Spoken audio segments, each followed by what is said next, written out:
कारण ये था कि उसने अपनी माता के कहने से और लटोटर करवा लिया। कोई बात नहीं, फिर उसको पता चला, उसको समझाया, उसकी माँ को भी सास को भी, फिर उन्होंने वो तो काम छोड़ दिया।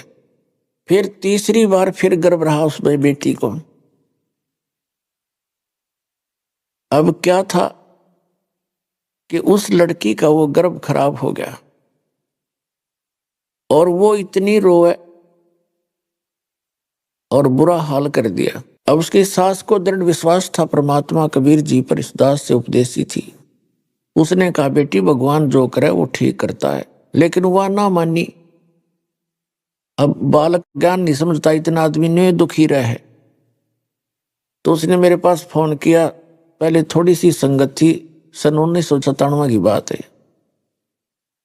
तो हमने कहा बेटा कोई ऐसी बात नहीं, ठीक हो जाएगी। उसकी माँ थी, सास थी समझदार, उसने हमें वहां भोजन पर बुला लिया। पहले हम ऐसे ही थोड़े भगत थे, वो कारण बेले बैठे रहा करते थे। हम चले गए, चला गया 2-4 भक्त हमारे साथ थे, उनका खाना खा गया। फिर बाद में बताई उन्होंने कि जी जब आप खाना खाने आए उसी दिन उस लड़की का वहीं उस घर पर उसका गर्भपात हो गया। उसका और दिल टूट गया। अब देख गुरुजी आ रहे थे, फिर भी यह गड़बड़ होगी हमारे यहाँ पर। तो उसकी सास ने सोचा चल जो बेटा होगी सो होगी, पर एक चेक करा कर लाते हैं कि कोई कचरा भी पेट में ना रह गया हो, बालक का हानि कर देता है। अगले दिन वो लेगी डॉक्टर के पास, लेडी डॉक्टर से। उसने अल्ट्रासाउंड करके चेक कराया तो उसने बताया कि कौन कहता है गर्भपात हो गया, तीनों कहनो बालक है कति स्वस्थ। अब उनकी खुशी का ठिकाना नहीं।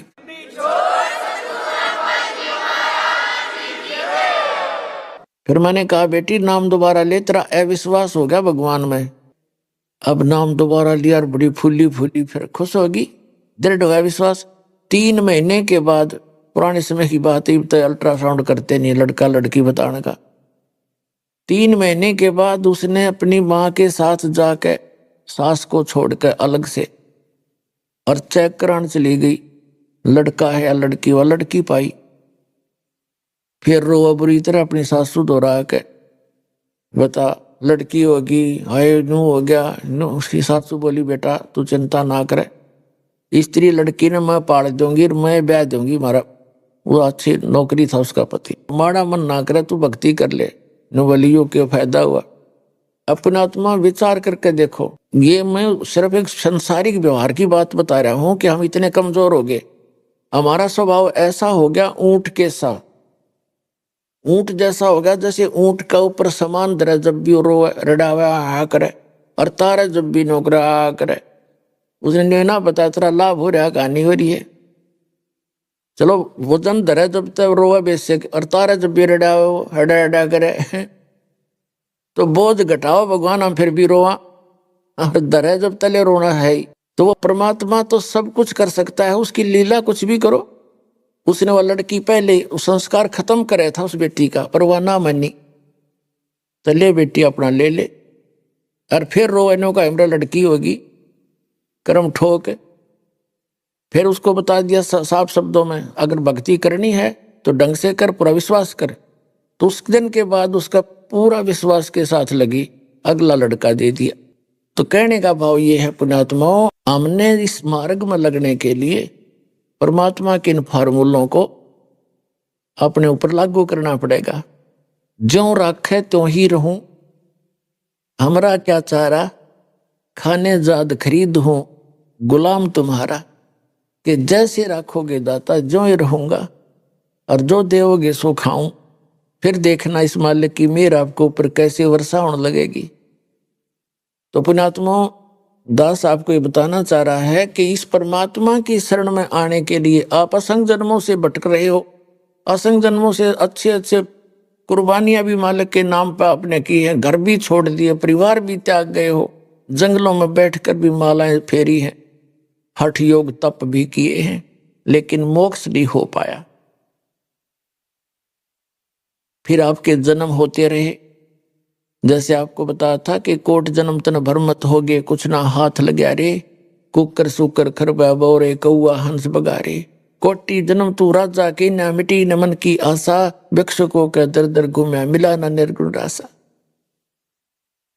तो असंख्य जन्मों से आप भक्ति भी करते रहे हो, परमात्मा के लिए शीश तक दे दिए हैं आपने। जैसे काशी के अंदर हमारे धर्म गुरुओं ने एक ऐसा गलत प्रोसीजर चलाया था, एक ऐसा गलत धारणा पैदा कर दी थी कि जो व्यक्ति काशी में मरेगा, जिसकी मृत्यु बनारस में होगी, वो सीधा स्वर्ग जाएगा। और जो मगहर में मरेगा, मगहर एक गोरखपुर जो जिला है, गोरखपुर के पास एक मगहर छोटा सा नगर है, वहां का बिजली खां नाम का एक राजा था, नवाब था। तो वहां के हिंदू धर्म के गुरुओं ने, ब्राह्मणों ने ये अफवाह फैला रखी थी कि जो मगहर में मरेगा वो तो गधा बनेगा। और क्योंकि उन्होंने बता रखा था कि भगवान शिव ने उस क्षेत्र को श्राप दे रखा है, और वहां एक नदी बहा करती थी, आमी नाम था उसका, आमी। उस दरिया को भी भगवान शंकर ने, जैसा कि ब्राह्मण लोग बताया करते थे, कि उस आमी नदी को भी श्राप दे दिया था, उसका जल सूख चुका था, खत्म हो गया था। तो वो सब कथाएं सुनाया करते थे कि मगहर में कोई मत मरियो, वहां तो गधा बनेगा वहां मरने वाला, और काशी में जो मरता है वो सीधा स्वर्ग जाता है। परमात्मा कबीर जी कहा करते कि ये तुम्हारे धर्मगुरु गलत बता रहे हैं भक्तों, इन कख भी पता नहीं है, ये झूठे हैं। भाई अच्छी भक्ति करनिया आदमी, सही भक्त, सत साधना करने वाला धर्मी व्यक्ति कहीं भी मृत्यु को प्राप्त हो, वो पुण्य में लोकों में ही जाता है। ये झूठ बोलते हैं। लेकिन उस समय तो हमने उज्ज्वला दिखाई देता, वो भगवान दिखाई नहीं देता, क्योंकि हमारी अज्ञान का मोतिया बंद हो गया था हमारे को। इन हमारे धर्म गुरुओं ने हमारे ये अज्ञान का मोतिया बंद कर रखा था। उस समय उस परमात्मा की बात को कोई नहीं मानता था। यदि उनके शिष्य भी थे वो भी भ्रमित हो जाते थे, क्योंकि जो भ्रमित करने वाले व्यक्ति वो गणे थे। तो वहां उन सभी हिंदू समाज के जो व्यक्ति थे उनकी धारणा बन गई कि भाई काशी में मृत्यु हो तो अच्छी बात है, हमारे गुरुजी बताते हैं, और वहां सीधा स्वर्ग जाएगा। तो धीरे धीरे ऐसी परंपरा पड़ गई कि जो पैसे वाले व्यक्ति थे, विशेषकर हमारे ब्राह्मण गुरुओं की आंट में, इनके जाल में ये लालाजी गणे फंस गए, ये बनिए।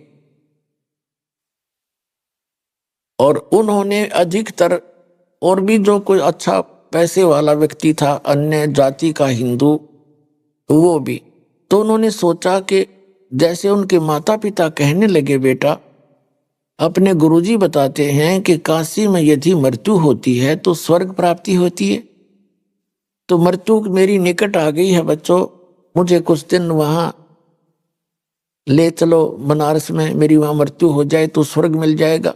तो बच्चे सोचा करते हैं कि तुम्हारे माता पिता ने सारी उम्र तुम्हारे लिए कितनी मेहनत की, मजदूरी की, और तुम्हारे को कितने प्यार से पाला पोसा, और क्या हम इतना नहीं कर सकते?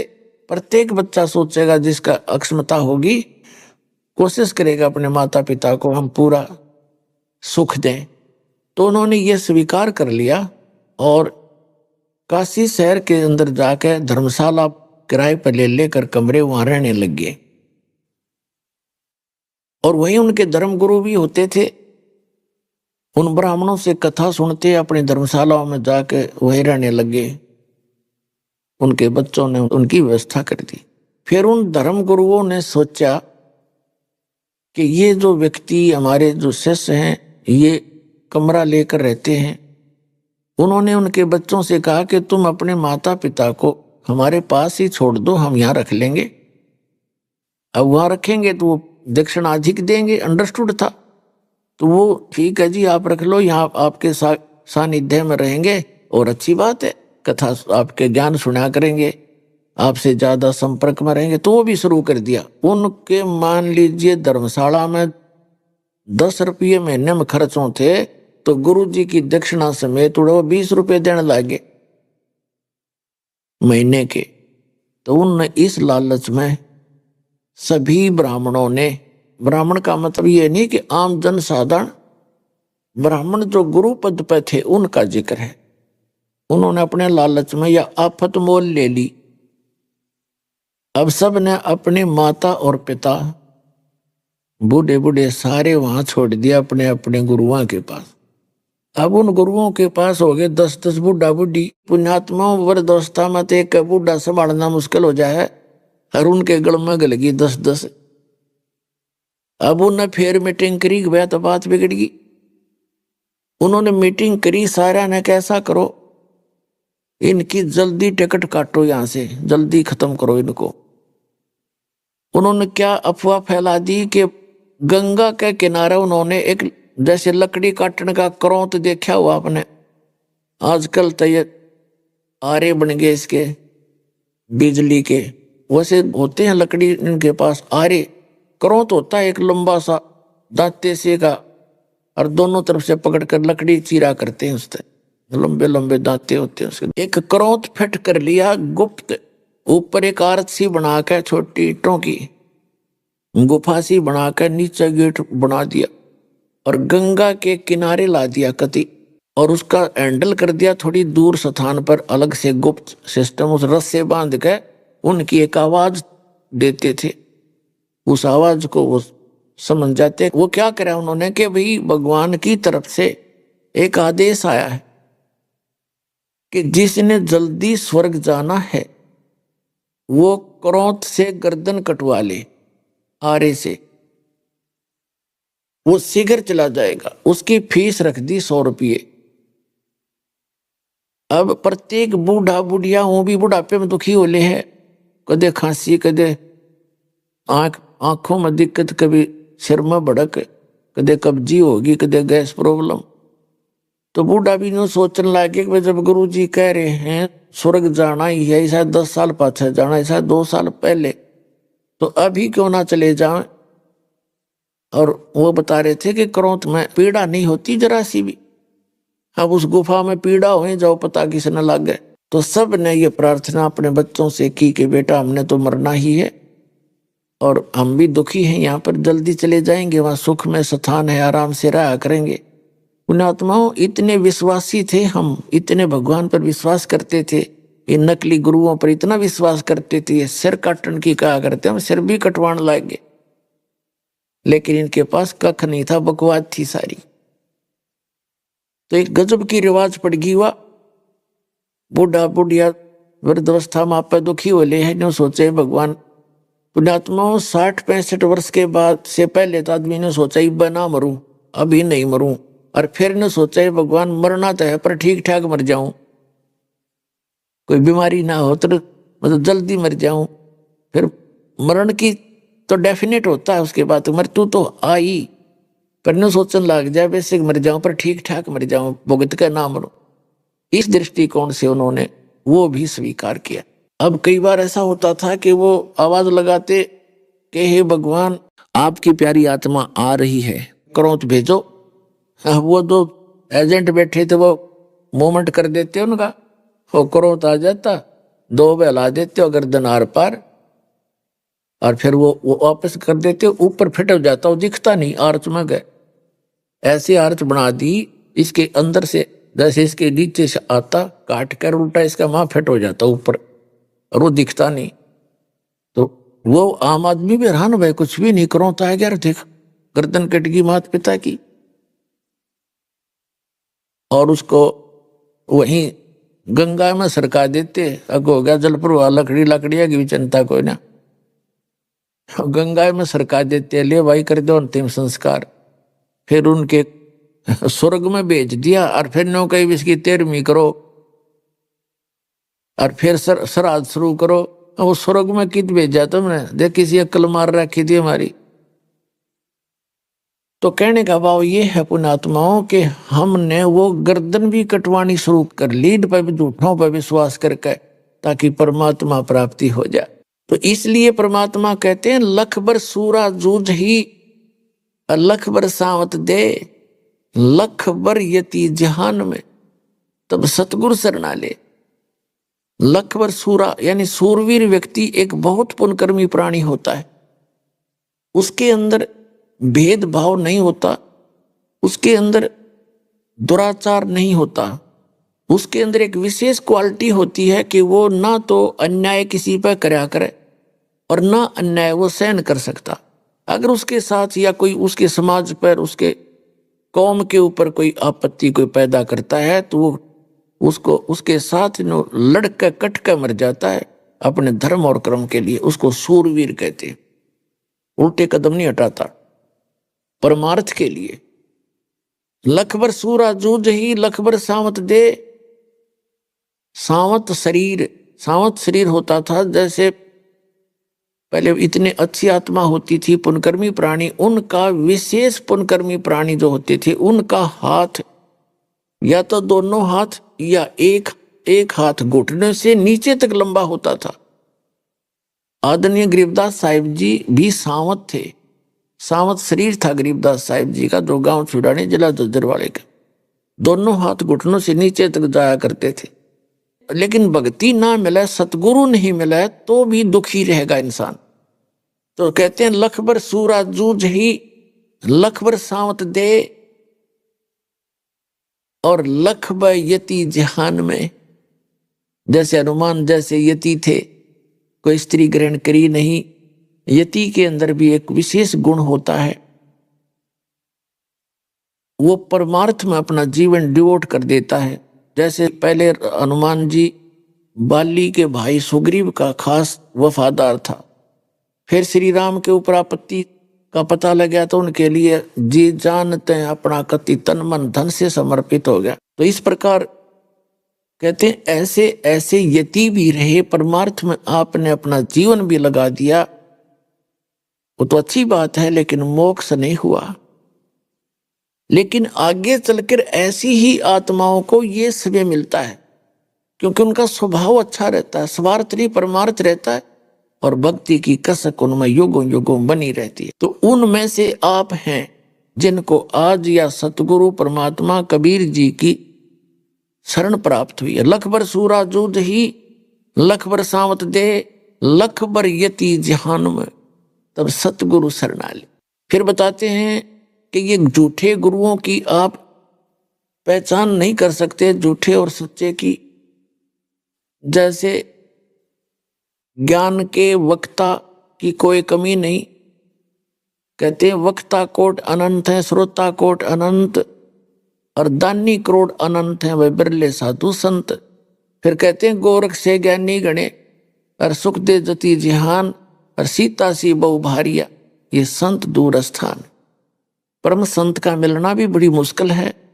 कहते हैं गोरख जैसे ज्ञानी गणे, गोरख जी को परमात्मा मिले थे, परमेश्वर कबीर जी, क्योंकि परमात्मा के गुणों में लिखा है कि वो अच्छी आत्माओं को मिलते हैं, उनको ज्ञान सुनाते हैं। उन आत्माओं ये अध्यात्म मार्ग के अंदर इतना अड़ंगा अड़ा दिया इन लोगों ने, अज्ञानी संतों ऋषि वर्तमान के कलयुगियों ने। इन्होंने तो ऐसी बात बिगाड़ दी कि ऐसा नहीं हो सकता, भक्ति ऐसा नहीं हो सकता, ये संभव नहीं है, ऐसा नहीं है। जब सातों समुद्र को एक ऋषि ने एक घूंट में पी लिया, ऐसे चलो उठाई थी और न्यों पी गया, खाली हो गए सारे। आज के इन कलयुगी ऋषि में ऋषि इनका कति समझ में नहीं आवे, और विज्ञान के ये तोड़े हुए इनका कति समझ में नहीं आवे, ऐसा हो ही नहीं सकता। तो जहां बुद्धि हमारी इतनी गिरगी भी इसको ऊपर वही उठाना है, इसको अंधविश्वास कहा करते हैं। तो ब्लाइंड वो बात फेथ है, अंधविश्वास है, हम नहीं मानते। भक्ति मार्ग में अंधविश्वास ही सफल होता है, लेकिन गलत स्थान पर अंधविश्वास करना, ब्लाइंड फेथ करना, यानी कति ब्लाइंड फेथ का मतलब समर्पित हो जाना, चाहे कुछ भी है उसमें ऑब्जेक्शन नहीं होना। ये है तो यहीं से भक्ति की जो करने की विधि तो यहां से स्टार्ट होती है, लेकिन इन्होंने वो गिरा दी। जैसे उन झूठे गुरुओं के कहने से गर्दन कटाने लग गए, वो ब्लाइंड फेथ किया, उन्होंने दुरुपयोग किया। अब जब इस ज्ञान से आप परिचित हो जाओगे, इस भगवान से परिचित हो जाओगे, फिर आपने ऐसे ब्लाइंड फेथ फेर करना पड़ेगा। पर यथा स्थान पर किया ब्लाइंड फेथ आपका लाभ देगा, वो हानिकारक था।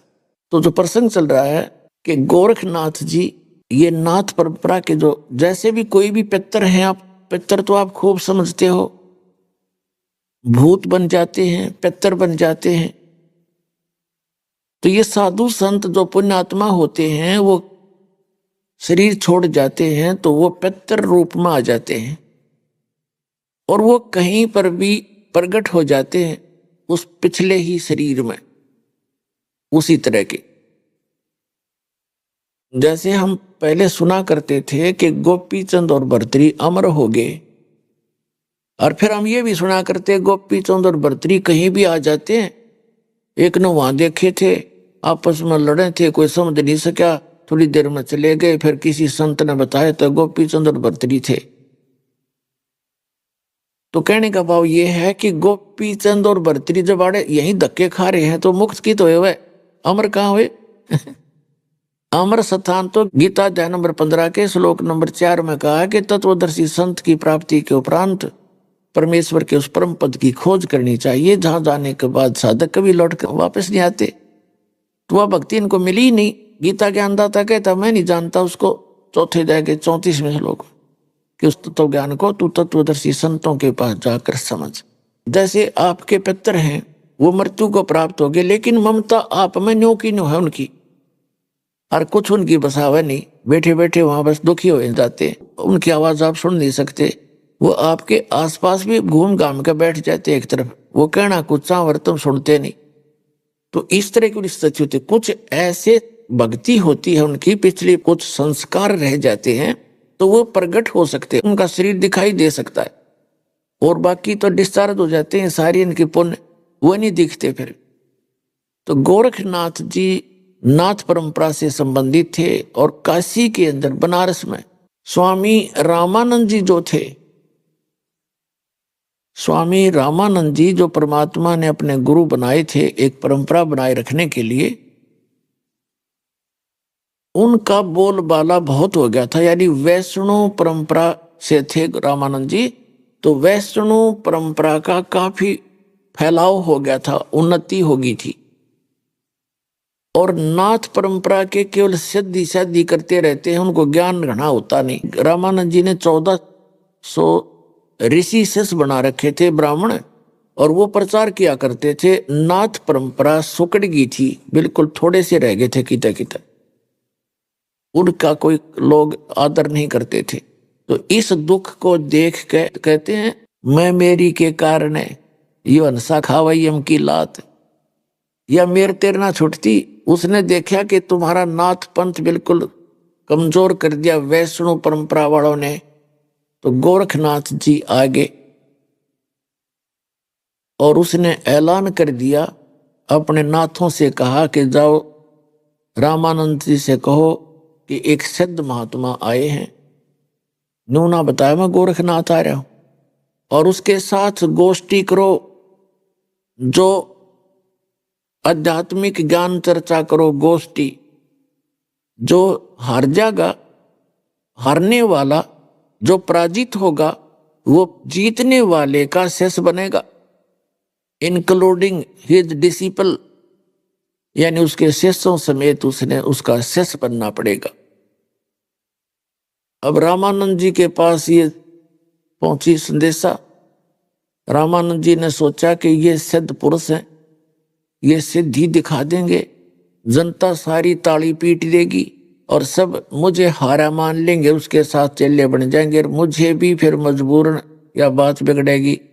घना चिंतित हो गया, और यदि उसकी चुनौती स्वीकार नहीं करता है तो लोग जनता न्यों कहेगी बाहर गया फिर तो उसने यहां तक कह दिया था कि यदि हमारे साथ चर्चा नहीं करेंगे तो ये समझ लिया जाएगा कि रामानंद जी पराजित हो गए, और उसके सब शिष्यों को हमारा शिष्य बनना कंपलसरी होगा। इस बात से वो गणे चिंतित हो गए और आप फेस नहीं करना चाहते थे। और परमात्मा कबीर जी उनके शिष्य बन चुके थे और उनको परिचित भी करा चुके थे सतलोक से कि ये गॉड है, कबीर गॉड है। उसको पता लग गया था रामानंद जी का। लेकिन परमात्मा ने कहा था कि अभी ये बात डिस्क्लोज ना करना और मुझे आप अपना एज ए शिष्य ट्रीट करते रहो, नहीं तो आने वाले समय में इन काल के दूतों का दाव लग जाएगा कि कबीर जी ने कौन सा गुरु बनाया था, वो तो धनी थे। तो ये नकली परम धनी आया था, यो शिवदयाल जी राधा स्वामी पंथ का प्रवर्तक, इसने भी गुरु नहीं बना रखा था, तो यो भूत बनया। और आज जब परमात्मा की ये परंपरा ना होती तो ये यूं कह देते कि कबीर जी ने कौन सा गुरु बनाया था।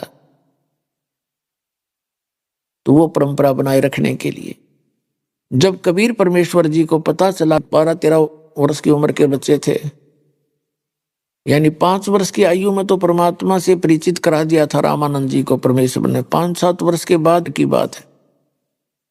तो परमात्मा ने कहा रामानंद जी को चिंतित देख करके, गुरुदेव आप किस बात से चिंतित हैं? रामानंद जी ने सारी कहानी बता दी कि परमात्मा ऐसी बात बिगड़ेगी, वो सिद्ध व्यक्ति है, छोटी सी जादूगरी दिखा देगा, दुनिया उसे विजयी घोषित कर देगी और यो काम बिगाड़ेगा। या भक्ति हमने मुश्किल से सिरा चढ़ाई थी, यहाँ काशी में तो सारे ऊत भूत की बकवाद चल रही थी। तब कबीर साहब ने कहा, देखो गुरुदेव, संतों का काम है अपनी साधना को बताना और मेंटेन रखना। अब उसने चैलेंज करे दिया है तो फेस करना चाहिए। अपन को हार जीत नहीं देखनी चाहिए। गुरु संता का काम हार जीत नहीं देखना होता, भगवान पर छोड़ देते हैं। और चलो चलते हैं गुरु जी, आपकी आज्ञा हो तो देख लो। तो रामानंद जी को परमात्मा ने कहते, करे करावे साइया मन में लहर उठा। तो रामानंद जी का एकदम हौसला सा हुआ, भाई छोटा सा बालक, अरे ये तो है भी पूर्ण शक्ति। जब इसने कह दिया तो के बिगाड़ेगा नाथ जी अपना, वो तैयार हो लिए और उसका चैलेंज स्वीकार कर लिया। तो समय निर्धारित हो गया। तो क्या हो गया, गोरखनाथ जी एक त्रिशूल रखा करते 6-7 फुट लंबा और नीचे भाले की तरह नोकीला होता है, ऊपर उसके 3 ऐसे होते हैं और वो साथ में रखते थे। हिंसक पशुओं से बचने के लिए भी उसका प्रयोग करते थे। अपनी वो कंठी माला भी उसमें टांग लिया करते थे, जमीन पर ना रखें, अपना थैला थुल्ला भी उस पर टांग लेते थे, वो कपड़े टांग लेते थे, ऐसे उसका योग प्रयोग करते थे। तो कबीर साहब उस दिन सारी वेशभूषा बनाकर गए जैसे वैष्णो साधु की होती है, पूरा तिलक लगाना और यू टाइप ऊपर से लेकर नाक तक पूरा एक तिलक, और फिर कंठी माला एक तुलसी के मणिये की।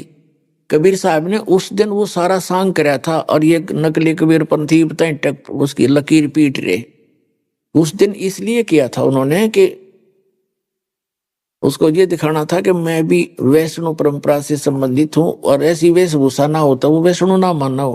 हाथ में जोड़ी, एक फावड़ी, यानी सारा कुछ लेकर गए। रामानंद जी को अलग से आसन दे दिया, नाथ जी को अलग से आसन दे रखा था। नाथ जी ने अपने साथ में त्रिशूल भी गाड़ रखा था। परमात्मा कबीर जी रामानंद जी के चरणों में बैठ गए। रामानंद जी को थोड़ा ऊंचा आसन दे रखा था, तख्त वगैरह, और कबीर साहब नीचे बैठ गए उनके चरणों में। अब रामानंद जी ने कहा था, तुम साहेब तुम संत हो, तुम सतगुरु तुम हंस, गरीबदास तेरे रूप बिना और निधु जांस। कि वास्तव में संत भी आप हो, परमात्मा भी आप हो, सतगुरु भी आप हो, और एक अच्छे हंस और दास भी, भगत भी आप ही हो। जो भक्त में क्वालिटी होनी चाहिए गुरु जी के प्रति, जो मर्यादा मालिक आप ही निभा सकते हो। तो नीचे बैठिए। गोरखनाथ जी ने कहा कि रामानंद बोल कर चर्चा मेरे से। तब कबीर परमात्मा खड़े हुए और कहा, नाथ जी, गुरु जी से गोष्ठी करने से पहले उसके चेलात निमट ले, आजा मेरे साथ आ। तो अब उस समय गोरखनाथ जी कहने लगे, कबीर तेरी क्या उम्र है और तू गोष्ठी करेगा मेरे साथ? तेरी क्यों साथ बोल दे रही है?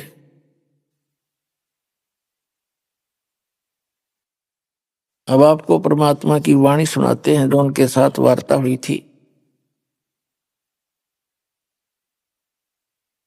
गोरखनाथ जी ने कहा कि ए कबीर, तू कब से बन गया बैरागी, यानी वैष्णो कब से बन गया तू? तब परमात्मा ने कहा कि पहले तो ये सुन ले। और कहने लगा, तेरी उम्र क्या है? तू गोष्ठी कल का बच्चा है, छोटा सा बालक गोष्ठी करेगा तू गोरखनाथ से? तो उसने पूछा कि तेरी उम्र क्या है बालक? तू चुप करके बैठ जा। और कहते हैं पहलवान के साथ उसी उम्र का और उसी वेट का गुले तो अच्छा लगता है, तू बैठ जा, यानी तो तुझे मैं के समझूं। उसका कहने का भाव ये था। और कहा तेरी उम्र क्या है, कितनी उम्र है तेरी? तो परमात्मा ने कहा, सूक्ष्म वेद में लिखा है कि योगी गोरखनाथ प्रतापी, अरतासों तेज पृथ्वी कापी, काशी नगर में 100 पग पर ही, रामानंद से चर्चा कर ही, चर्चा में गोरख जय पावे, और कंठी तोड़ तिलक छुड़वावे। सत कबीर शिष जो भयहु, यह वृंतांत सो सुन ले हो। गोरखनाथ के डर के मारे, बैरागी नी भेख संवारे, तब कबीर आज्ञा अनुसारा, वैष्णो सकल स्वरूप संवारा। सो सुध गोरखनाथ को पही, काशी नगर शीघ्र चल आयो, रामानंद को खबर पठाई, चर्चा करो मेरे संग भाई। रामानंद की पहली पौड़ी, और सत कबीर बैठे थे ठोरी। रामानंद जी आसन पर बैठे थे, उनके नीचे कबीर भगवान बैठ गए। कबीर परमेश्वर से नाथ जी ने कहा कि कब के भय बैरागी कबीर जी, आप कब से भय बैरागी? अब परमात्मा कहते, सुन ले गोरखनाथ, नाथ जी मैं जब से भया बैरागी, मेरी आद अंत सुध लागी। आदि अंत